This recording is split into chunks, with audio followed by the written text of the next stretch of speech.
Hello and welcome to the second episode of the E-Scholium Podcast. I'm your host, Albert Chen, and I had the honor to speak with Professor Vijay Kumar. Professor Kumar is a world-renowned researcher specializing in the field of autonomous drones and their various applications, including public health, agriculture, and emergency services. On top of this, Professor Kumar is the Dean of the University of Pennsylvania's School of Engineering and Applied Science. I really enjoyed this conversation, and I hope you guys do as well. So without further ado, the following is a conversation with Professor Vijay Kumar. Yeah, it's really an honor. So I just want to kind of go back to the beginning. Was there an event in your childhood or young adult that really just inspired you to go into engineering, just like a light switch moment that really just pushed you towards the field? We were just talking about it on the way over here. One of the things I distinctly remember is watching the Jetsons. And you're probably too young to remember this, but the Jetsons is a show, this futuristic society with flying cars. And then I started saying, is flying cars really possible? And then I started thinking about this, and that's how I got thinking, well, maybe physics is important. I really should be thinking about a career in this direction. So that was one thing I can remember. But I sometimes science fiction has a way of motivating students in a way that reality doesn't, because reality is always less ambitious. It's what you see in front of you, and you get used to it. You take for granted the fact that you have 100,000 tons taking off into the air, things going off to space. But science fiction is always one step further, and you look at that and say, gosh, is that possible? And so that's how I got started. Yeah, I just think of the entire generation kind of inspired by Star Trek and Dune and the Asimov series and other books like that. Behind every great person is just a team of mentors and great teachers. Could you tell me about some of the few people who just helped you along your journey and provided just great advice throughout your career? Sure. I think one of the reasons I took physics, math, and so on is it kind of came naturally to me. It's not like I said, I got to learn this. So high school, I wasn't very organized about how I thought about things. But college was a different experience, and there were a lot of very inspiring faculty whose classes I took. And I think one thing they taught me to do is to ask questions. Yeah.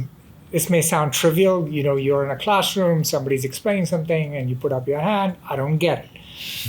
But questions more like beyond what's in the classroom, beyond what you see in front of you. So why are things the way they are? Yeah. And again, this sounds very simplistic, but if you start asking that of engineered systems, you soon realize that there are people who are much smarter than you who don't know the answers to the questions you're asking. Yeah. And to me, that was inspiring, right? The fact that I could actually ask a professor something, and the professor scratches his head and says, I'll have to think about it. And, to me, the first time I did it, that to me was inspiring. And so I started respecting the professor who said that even more than I did before. It almost takes more confidence to say that you don't know something than to create a bad answer. And I think it's inspiring to think that uncertainty is a feature, not a bug. Yes. You talked about in 2019, you talked to Lex Friedman, and you kind of talked about the holy grail of machine learning behaviors, this end-to-end input and output single model structure. And you said in the interview that our input side and object detection side has become really advanced with object detection and the prevalence of deep neural networks. However, you said that the output side is still not as advanced. It's been 3 years. Has that changed, or have we made any progress on that front to reach this holy grail of single model machine learning? No, I think there are a lot of so broadly speaking, autonomous systems have perception followed by action, followed by perception, followed by action, and this is a cycle that goes on and on. As opposed to computer vision, many times you're just focusing on the perception side, and even then it's very simple. You're recognizing objects, you're classifying objects, maybe even recognizing actions. But the pressure to get it right 100% of the time is not there.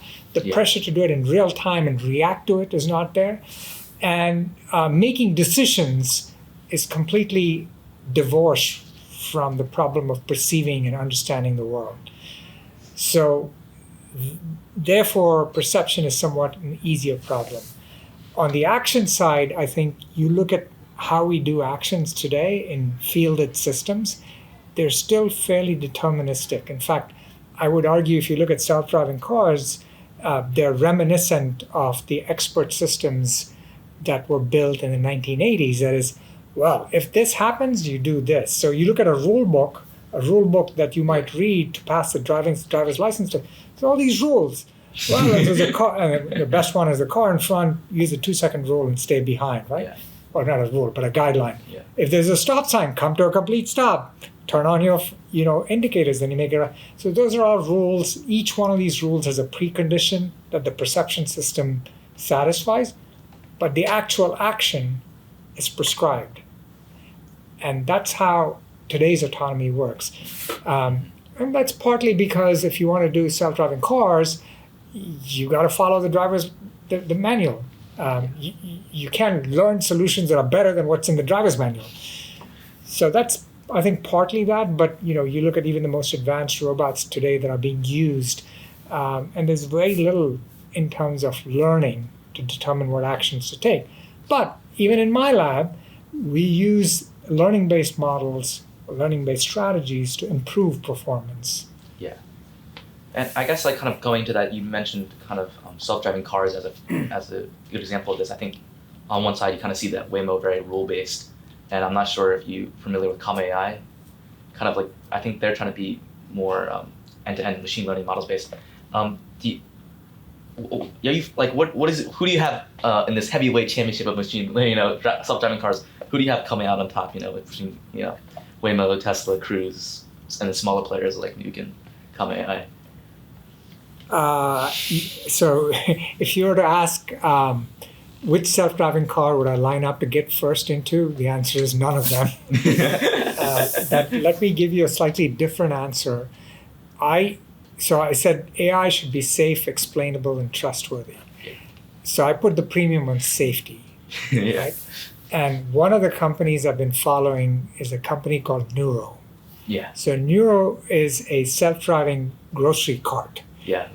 And so Nuro never travels at more than 15 miles an hour, and it has amazing brakes.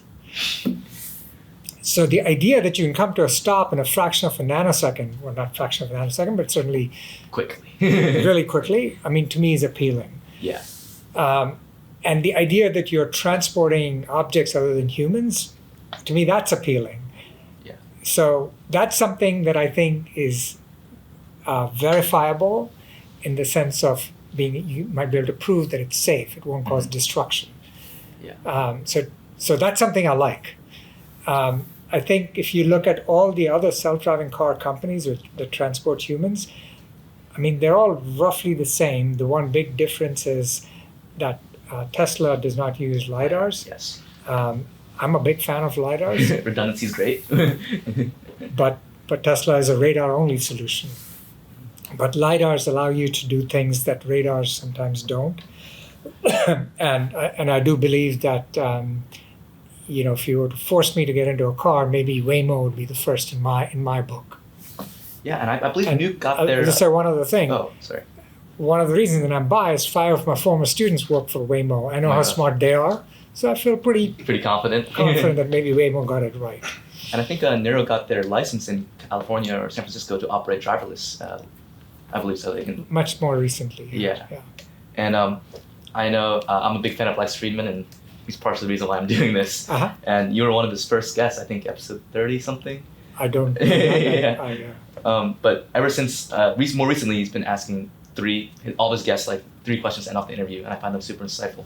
And he didn't get the chance to do that to you, so I thought I'd do the due diligence of asking those questions. Okay. 3 years too late, but better late than never. What are your top book recommendations? Top book recommendations. What should everyone read? Or any books that had a profound impact on you? Well, there are many books that have had profound impact on me, but rather than go into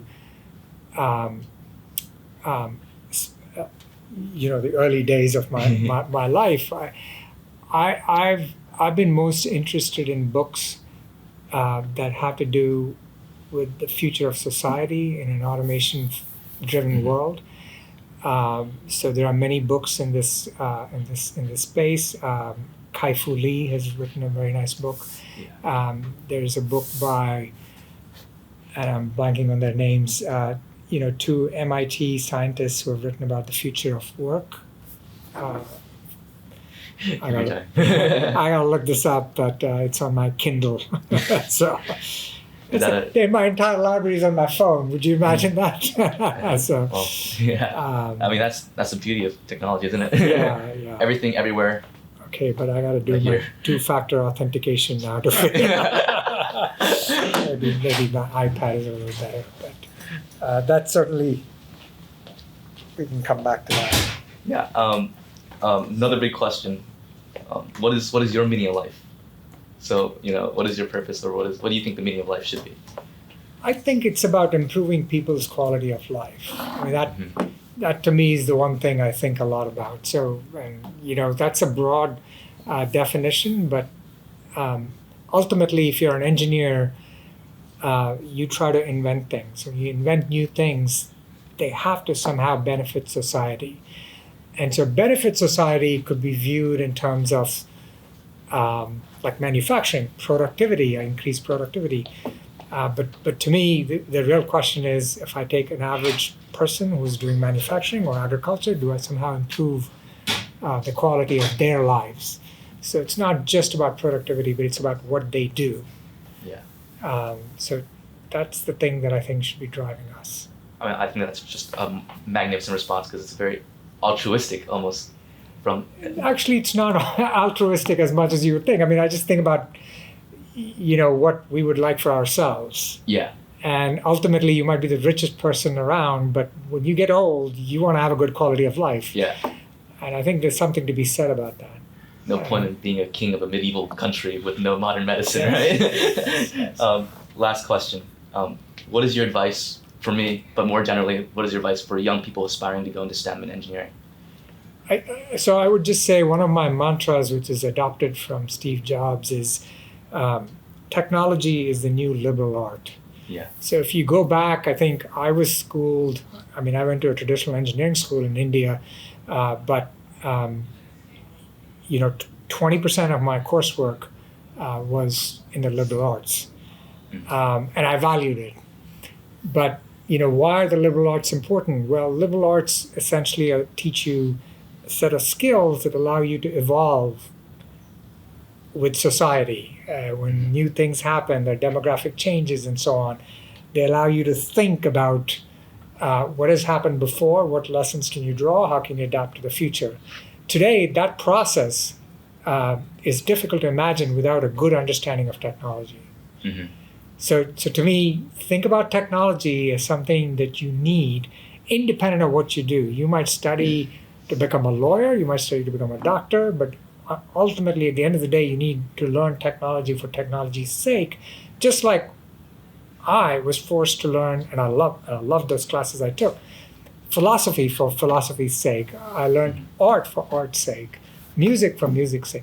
So I think technology is also something that's as important as all of these liberal arts I mentioned.